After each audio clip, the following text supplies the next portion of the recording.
சக்தி பராசக்தி. அன்பு செல்வமே, உன்னை சுற்றியுள்ள பொருள்களுக்கும் உன்னை சுற்றியுள்ள அன்பானவர்களுக்கும் உன்னை பல சந்தர்ப்பங்களில் பலப்படுத்தியவர்களுக்கும் நன்றி கூறு. நன்றி உணர்வு மட்டும்தான் உன் வாழ்க்கையை முன்னேற்றி உன்னை சந்தோஷமாக வைத்துக் கொள்ளும். இந்த பிரபஞ்சத்தின் ரகசியமும் அதுதான். எப்பொழுதெல்லாம் நீ நன்றி உணர்கிறாயோ அப்பொழுதெல்லாம் உன்னை நோக்கி மீண்டும் மீண்டும் நல்ல ஒரு விஷயங்கள் தேடி வந்து கொண்டிருக்கும். உனக்கு அன்பு செய்த மனிதர்கள், உதவி செய்த தோழர்கள், உனக்கு தக்க சமயத்தில் சரியான பாதையில் உன்னை வழிநடத்தி சென்றிய உனது ஆசான்கள், உன்னை சுற்றியிருக்கும் பல பொருட்கள், இவை யாவும் உன்னை சந்தோஷப்படுத்தவும் உன்னை நல்வழிப்படுத்தவும் உனக்கு ஆரோக்கியத்தை வழங்கிடவும் இப்படி பல நல்ல விஷயங்களை உனக்காக செய்திருக்கின்றது. அப்படி உள்ளவைகளுக்கு கண்டிப்பாக நீ நன்றி கூற கடன்பட்டிருக்கிறாய். கடனாளியாக ஒரு நாளும் இருக்காதே. எப்பொழுதெல்லாம் சந்தர்ப்பம் கிடைக்கின்றதோ அப்பொழுதெல்லாம் நன்றி கூறு. அந்த நன்றி உணர்வே உன்னை மேன்மைப்படுத்தும். நேற்று என்ன நடந்தது என்பதில் உள்ள நல்ல விஷயங்களை நினைவில் கொள்.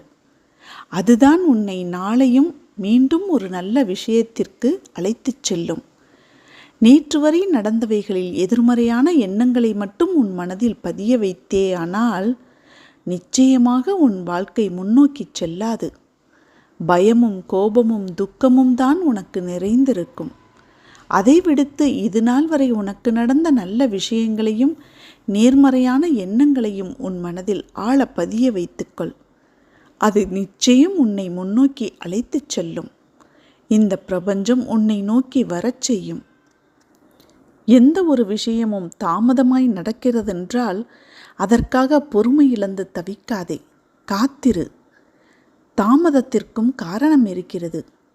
எப்பொழுது எந்த நேரத்தில் உனக்கு கை சேர வேண்டுமோ அந்த நேரத்தில் சரியான சமயத்தில் அம்மா உன்னிடம் அதை சேர்ப்பேன். வாழ்வில் நிகழ்வது எதுவானாலும் ஏற்றுக்கொள்ள பழகிக்கொள்.